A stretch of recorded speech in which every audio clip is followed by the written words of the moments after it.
우리가 사랑하고 존경하는 안종석 목사님 교회에 와서 이렇게 설교할 수 있게 되어서 기쁨으로 생각합니다.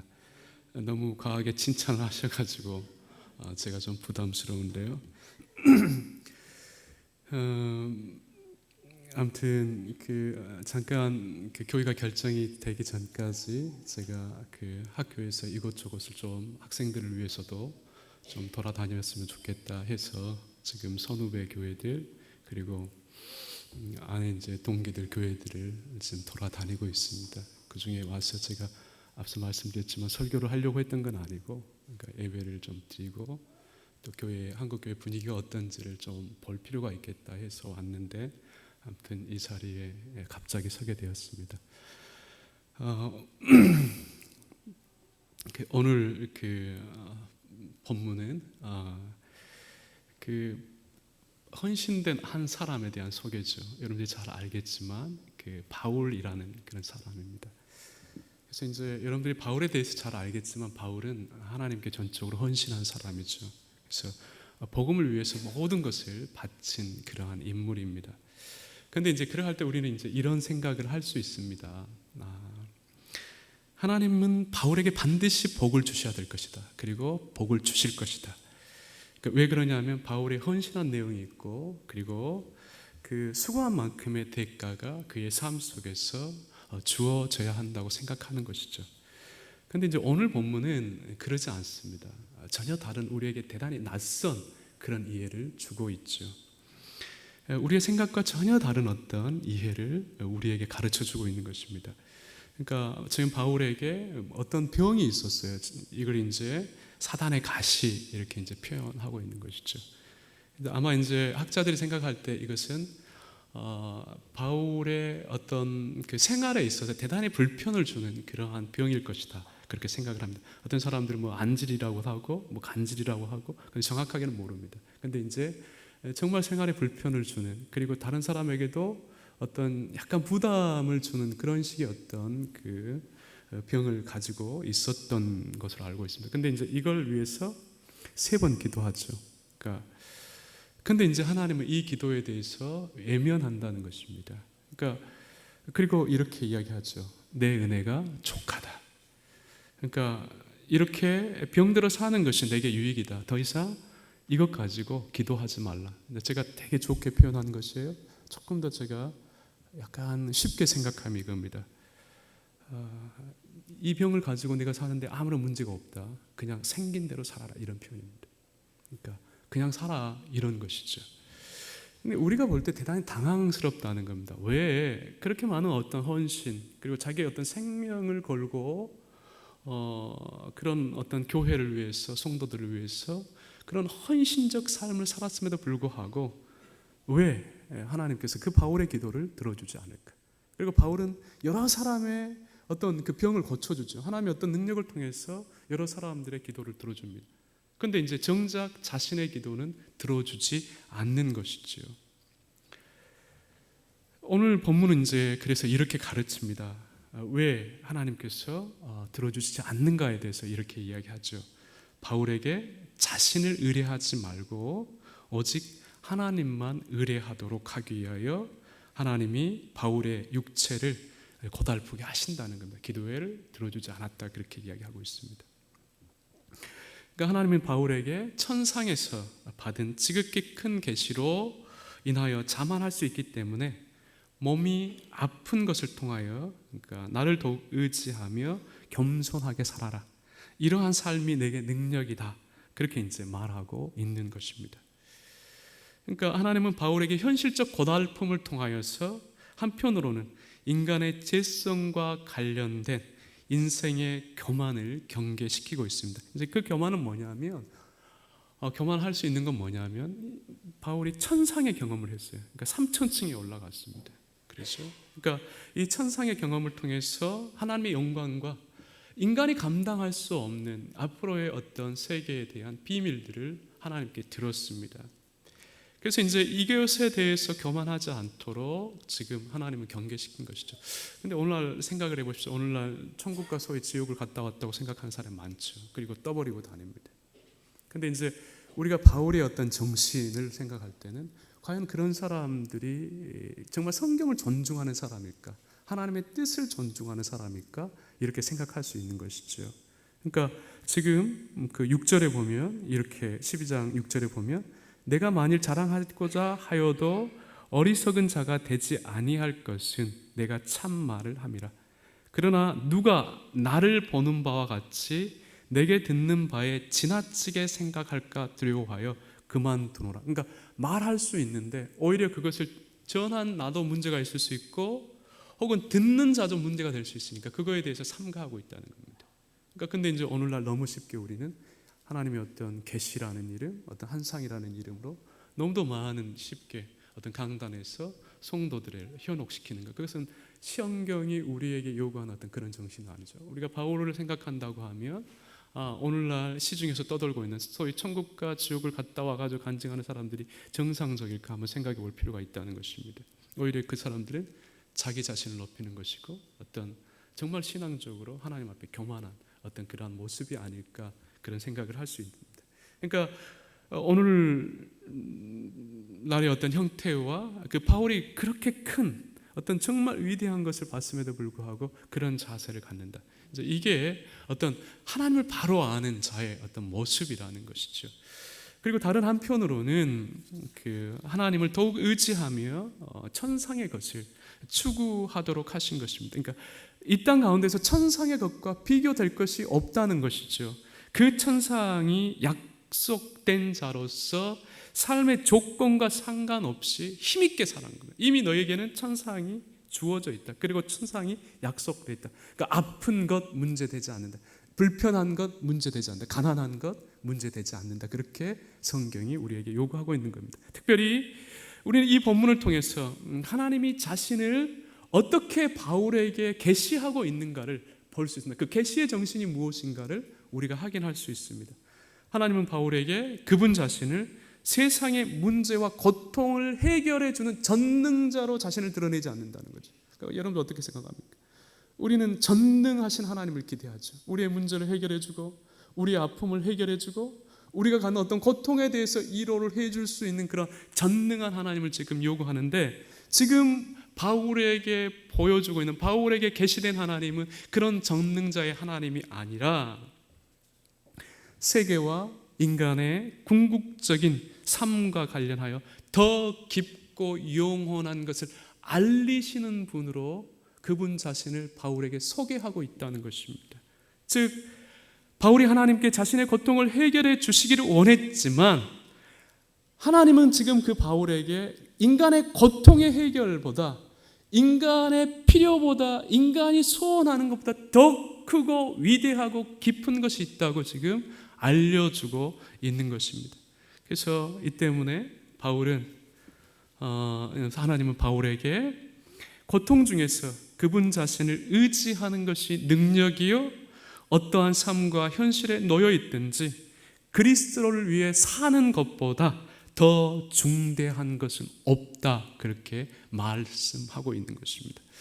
사실 이런 하나님은 여러분들 어떻습니까? 대단히 낯설죠. 낯섭니다. 우리가 기대하는 하나님은 우리의 고통과 아픔에 즉시 응답해야 되는 그런 하나님이죠. 그런데 하나님은 우리의 기대와 소원과 전혀 다르게 응답하고 계신다는 겁니다.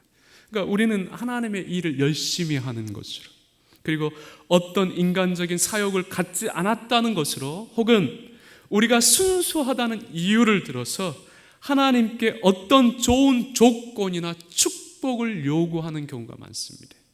우리가 헌신하고 수고했기 때문에 그것에 대한 합당한 보상을 요구하는 경우들이 많은 것이죠. 내 사업도 잘 되고 내 자녀들도 되고 내 인생도 편안하고 그렇죠.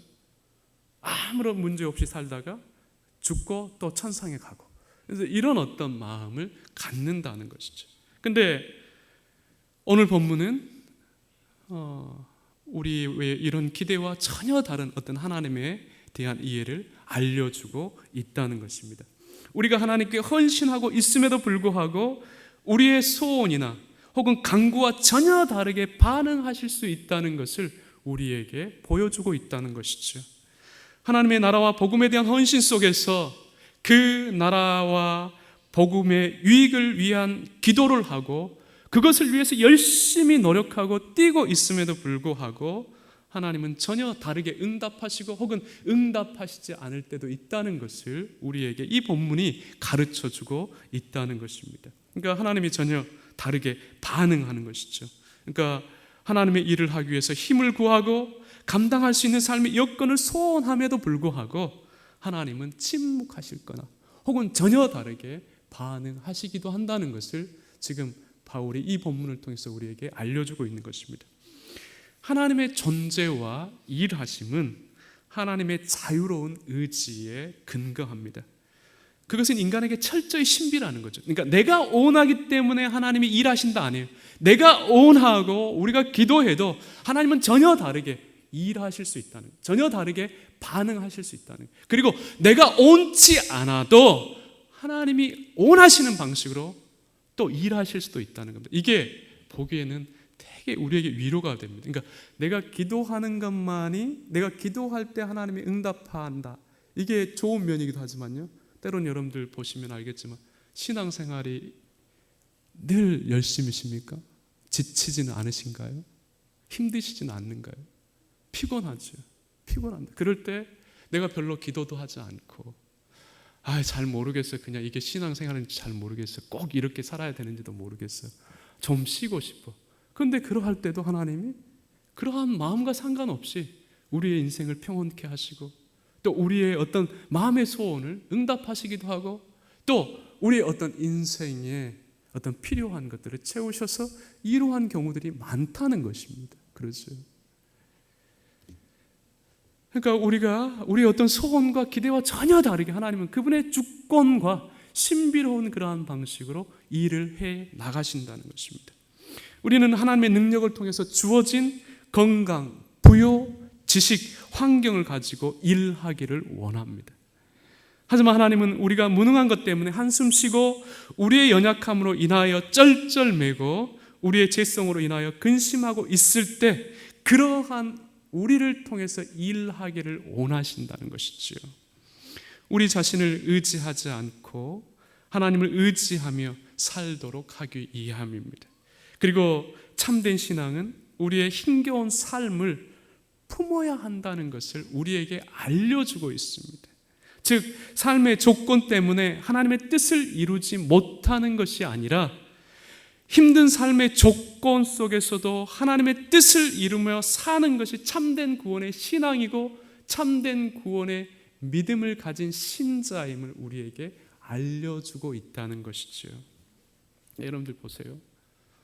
일이 잘 될 때는 하나님을 열심입니다. 하나님께 열심이죠. 그런데 일이 안 되면 여러분들 어떻습니까?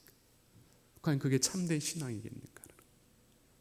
그러니까 참된 신앙인은 일이 될 때라도 하나님의 뜻을 묻는 자이고 일이 되지 않을 때라도 하나님의 뜻을 물으면서 그 현실을 인내하면서 살아가는 자가 성도고 참된 구원의 신자라는 것입니다.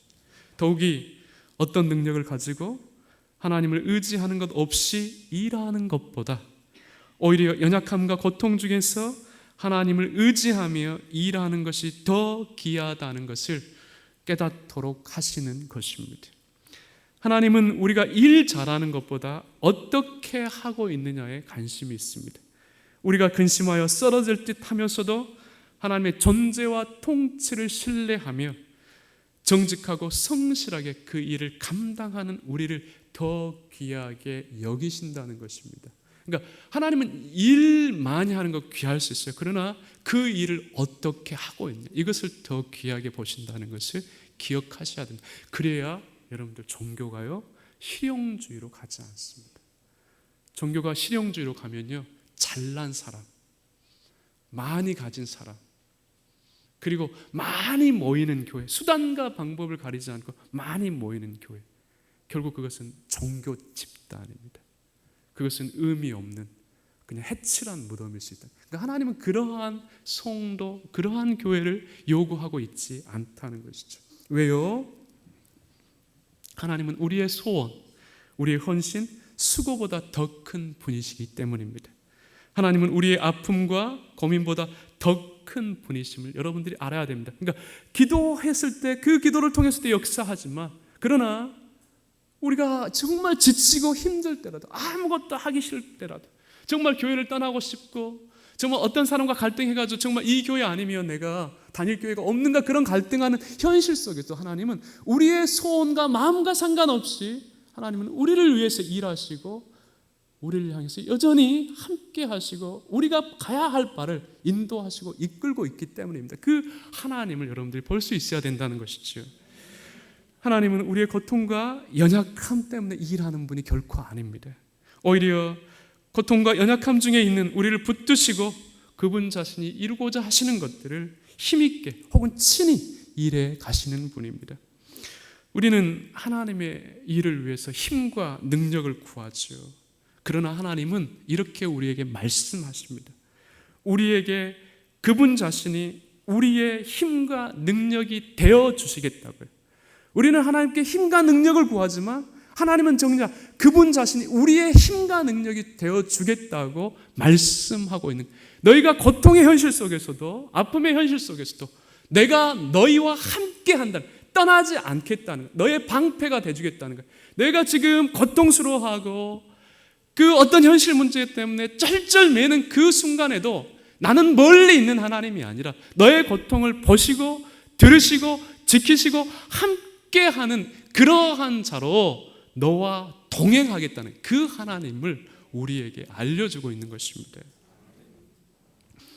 하나님은 우리에게 어떤 능력을 주시기보다는 어떤 일이든지 어떤 삶의 형편이든지 우리와 동행하며 일하기를 원하십니다. 이 때문에 하나님은 우리에게 그분 자신의 존재와 살아계심으로 인하여 우리의 현실이 어떠하든 하나님의 사람으로 행할 것을 행하라고 말씀하십니다. 그래서 바울은 이러한 삶을 그리스도를 위한 삶이다 그렇게 이야기하는 거죠.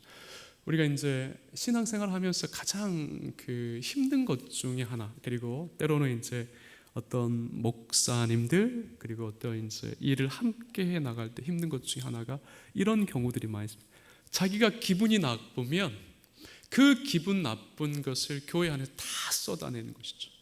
그러니까 집에 어떤 문제가 있으면 그 집에 있는 문제를 다 교인들에게, 다른 사람에게 쏟아내는 겁니다. 근데 이것은 성숙한 게 아닙니다. 그러니까 성숙하다는 건 뭐냐면요, 기분 나쁜 것은 나쁜 것이고 자기 해야 될 것을 해야 되는 것이에요. 만약에 목사가 부부싸움을 해가지고 그 기분 나쁜 것을 여러분들한테 쏟아내면 어떻게 되겠습니까? 그러니까 목사가 부부싸움을 해도 설교 와서는 그거하고 상관없이 하나님의 말씀을 전하는 자, 그러니까 그게 성숙이라는 거죠. 그러니까 교회 안에서는 그러한 모습을 보이셔야 된다. 그러니까 우리가 어떠하든지 삶의 형편이 어떤지 그거하고 상관없이 우리에게 허락된 삶의 그 자리와 영역에서 우리가 하나님의 사람으로 해야 될 것을 해야 된다는 겁니다. 그러니까 그 형편에 짓누르고 그 감정에 지배되어 가지고 해야 될 것을 안 하는 자가 아니라, 그것 때문에 우리의 모든 것을 펼쳐가지고 다른 사람에게 힘드는 자가 아니라, 그것이 어떠하든지 혹 그러한 일들이 있을 때 우리가 감당해야 될 것은 하셔야 된다는 거예요. 집에 문제가 있어도 교회 오면은 기쁘게 교회 일을 열심히 하는 것, 이것이 하나님의 사람이고 참된 구원의 어떤 신자의 모습임을 여러분들이 기억하시고, 이 일에 하나님이 기억하신다는 거예요. 결코 주의 나라에서 칭찬과 존귀와 영광으로 그에 대해서 합당하게 보답하시는 것입니다. 그러면 이제 우리가 좀 더 구체적으로 그리스도를 위해서 산다는 것이 어떤 의미일까요? 우리가 성경을 한 구절 보겠습니다. 빌립보서 1장 20절과 21절 말씀입니다. 빌립보서 신약성경 318페이지에 있습니다. 빌립보서 1장 20절과 21절 우리 같이 한번 읽어보죠.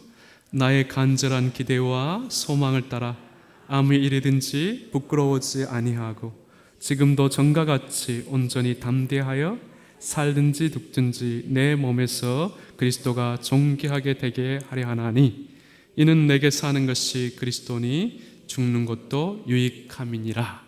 그렇죠? 이 본문이 되게 어렵습니다. 조금 이제 한번 풀어보죠. 이 본문은 우리가 예수 그리스도를 믿는다는 것은 예수가 약속한 어떤 조건들보다도 예수 자체가 우리에게 더 중요하다는 것을 알려주고 있습니다. 예수가 우리의 존재의 근원이요, 또 삶의 진정한 가치요, 삶의 참된 목적임을 우리에게 알려주고 있는 것이지요. 우리가 살아야 한다면 우리는 예수로 인하여 사는 것이요, 또 우리가 죽어야 한다면 우리는 예수로 인하여 죽어야 한다는 것을 지금 이 본문이 우리에게 설명해 주고 있는 것입니다. 즉, 우리가 주어진 현실을 살아야 할 이유가 예수께 있다고 하면 우리가 그 예수 때문에 죽지 못할 이유도 없다는 것입니다. 그러니까 우리가 지금 예수님 때문에 산다고 하면 예수님 때문에 죽는다고 해도 문제되지 않는다는 것이죠. 우리의 삶과 죽음이 우리를 예수로부터 분리시킬 수 없다는 것을 지금 바울이 이렇게 표현하는 것입니다. 그러니까 지금 바울이 말하는 예수와의 진정한 연합의 성격이 무엇인가를 우리에게 알려주고 있는 것이죠. 그런데 이제 세상은 어떠합니까? 세상은 우리로 남보다 더 잘나기를 원합니다. 그렇죠? 잘난 삶을 살기를 원하죠. 사실 이 때문에 우리는 늘 일상의 삶 속에서 이웃과 자존심 싸움을 하며 사는 것이 사실입니다. 이웃뿐만이겠어요? 가족들, 그리고 교회 안에서도 자존심 싸움을 하며 사는 것이 우리의 어떤 현실적 모습입니다. 몸을 치장하는 것도 자존심 때문입니다. 자기를 가시하는 것도 자존심 때문입니다. 심지어 아이들을 교육시키는 것도 자기의 자존심 때문입니다. 남보다 내가 더 잘났다는 것을 드러내는 것 외에 어떤 것도 이웃에게 드러내지 않습니다. 그러나 대신 그것을 노골적으로 드러내지 않고 고상한 모습으로 드러내죠. 교양이 있는 모습으로, 그리고 고상한 척하면서 그것을 드러내는 것입니다. 이 때문에 교회 안에서 서로 만나면 대화가 옷이 어떠냐입니다. 내 옷 좋냐? 네 옷이 어떠니? 네 옷 얼마냐? 그러죠. 집이 어떠냐? 차가 어떠냐? 아이 공부가 어떠냐? 누가 어떠냐? 이런 어떤 대화가 우리 일상에서 이루어지는 어떤 대화의 전부이기도 합니다. 심지어는 어떤 때는 어제 본 드라마 자체가 우리를 자존심 상하게 할 때가 있습니다. 사람들이 다 그 드라마를 보고 와가지고 왔는데 어제 저희는 어떤 사람이 이제 피곤해가지고 그걸 못 봤어요. 그러니까 대화에 끼지를 못합니다. 그러니까 자존심 상하죠.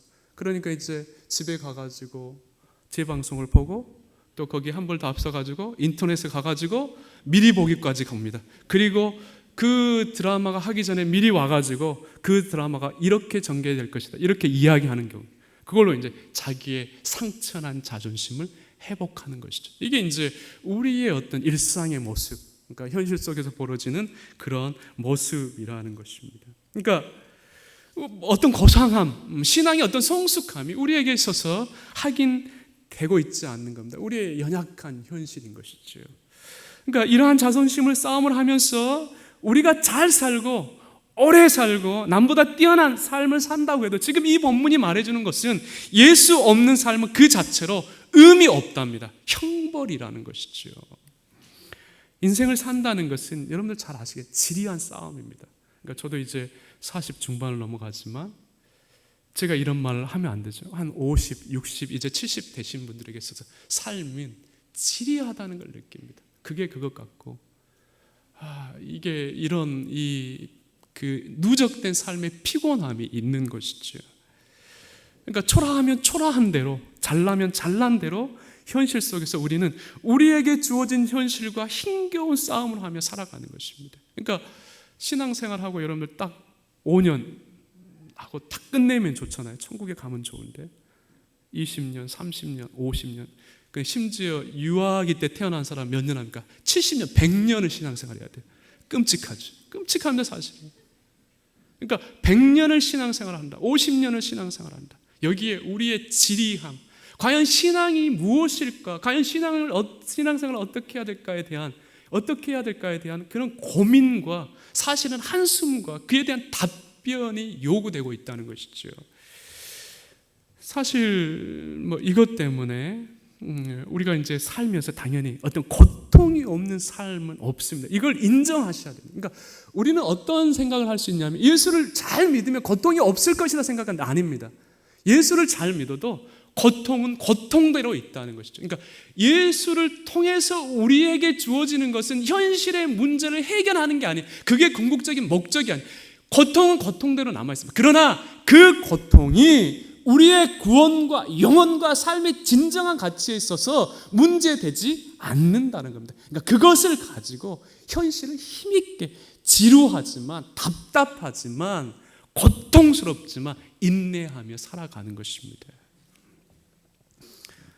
이 때문에 우리는 신앙으로 지루한 아무튼 삶 혹은 날마다 우리에게 주는 크고 작은 어떤 고통을 가지고 산다는 것이죠.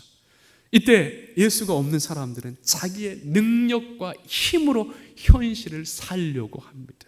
그래서 많은 어떤 돈이 있어야 된다, 실력이 있어야 된다, 그리고 남을 이겨서라도 우리가 잘나야 된다, 그렇게 이야기하는 것이. 하지만 예수를 고백하는 우리는 우리의 삶을 예수를 힘입어 사는 것입니다.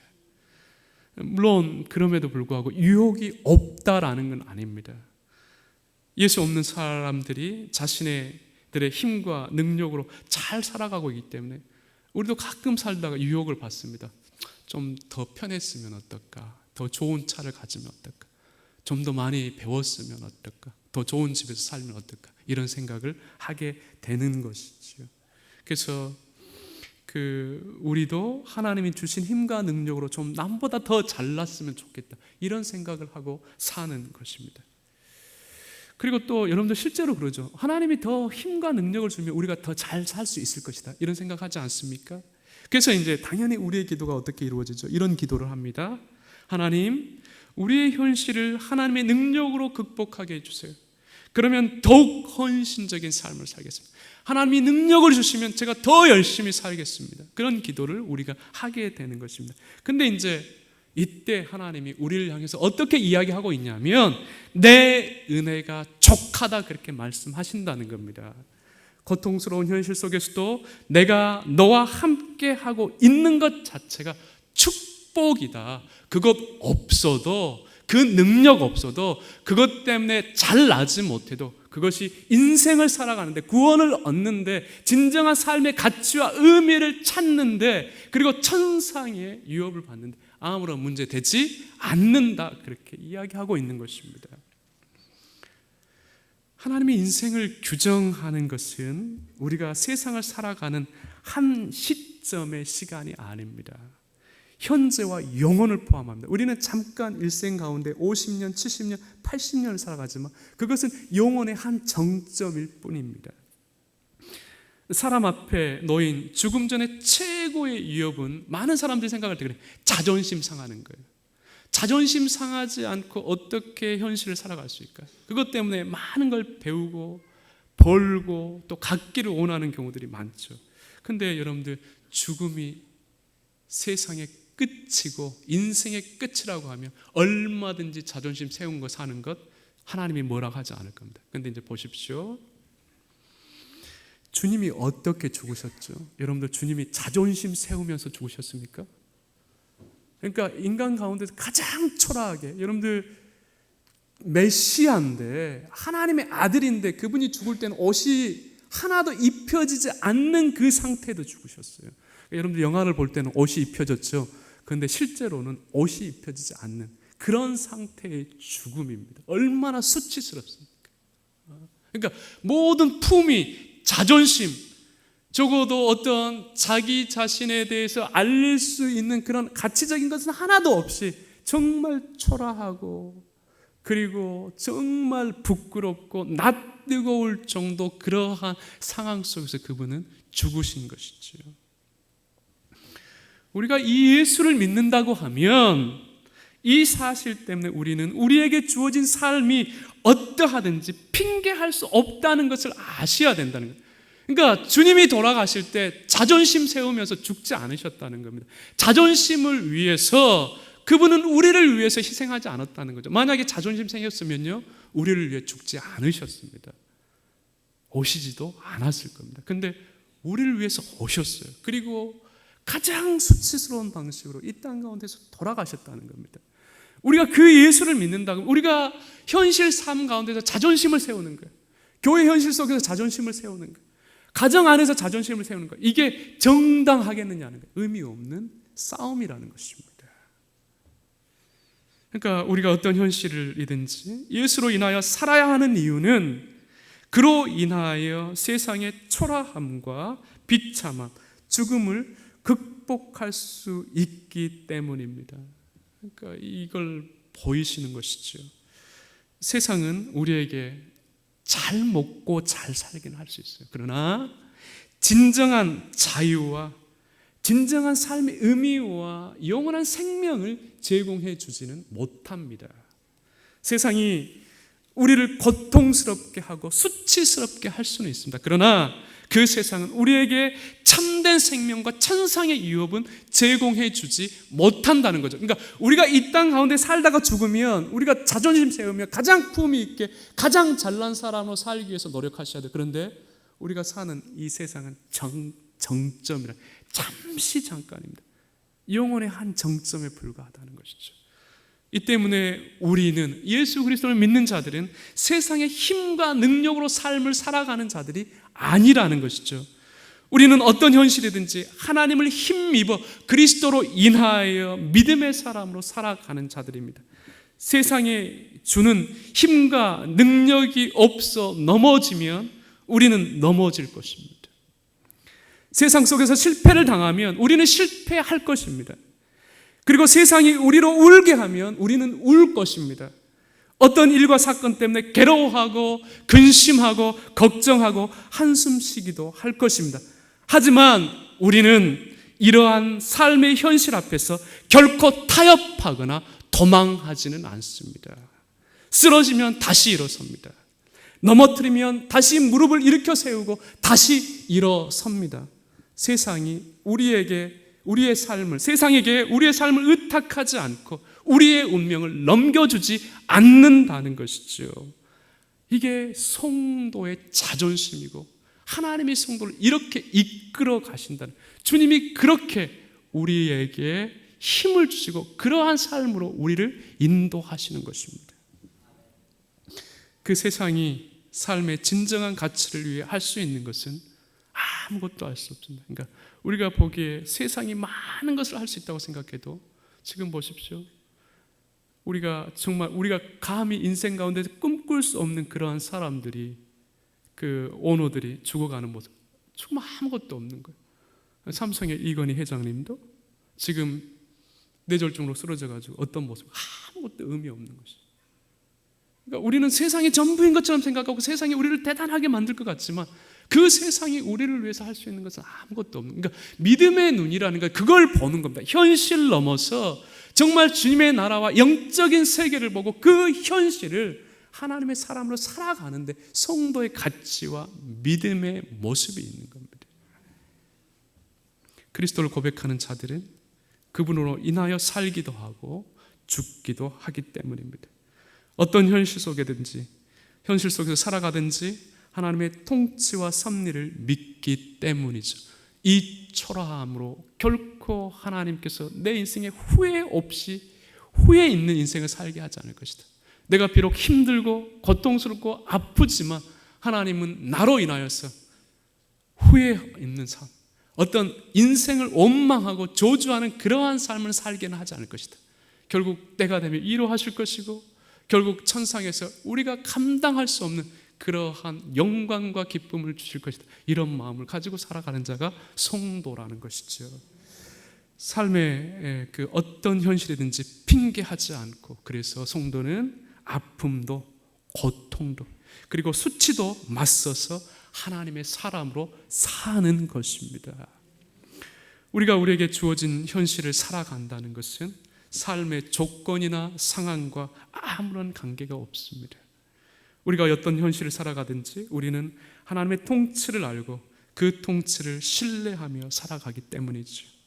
우리가 어떤 삶의 현실 속에 살아가든지 그 자리에 하나님이 우리와 함께 하신다는 것을 신뢰하기 때문에 우리는 그 현실을 힘있게 좌절하지 않으며, 쓰러지면 다시 일어서고 남이 넘어뜨리면 다시 무릎을 일으켜 세워서 우리의 길을 정직히 가는 것입니다.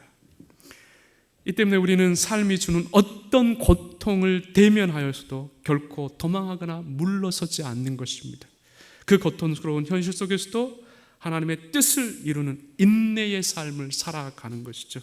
이 삶이 그리스도가 우리에게 주는 참된 승리입니다. 아무튼 이러한 삶, 이러한 믿음의 사람이 되시기를 주의 이름으로 축원합니다. 기도하겠습니다. 우리는 그리스도로 인하여 살고 또 그리스도 인하여 죽기도 합니다. 우리의 삶이 어떠하든지 그 삶을 대면하여 우리는 원망하지도 또 그것을 너무 조심스럽게 생각하지도 않고 그 현실도 하나님께서 주신 줄 알고 인내하며 정직과 성실로 살아갑니다. 또 하나님께서 우리에게 약속하신 바를 믿고 그 현실을 신실하게, 참으로 이 세상 가운데서 어떤 것보다 비교할 수 없는 가장 가치 있는 자의 모습으로 살아갑니다.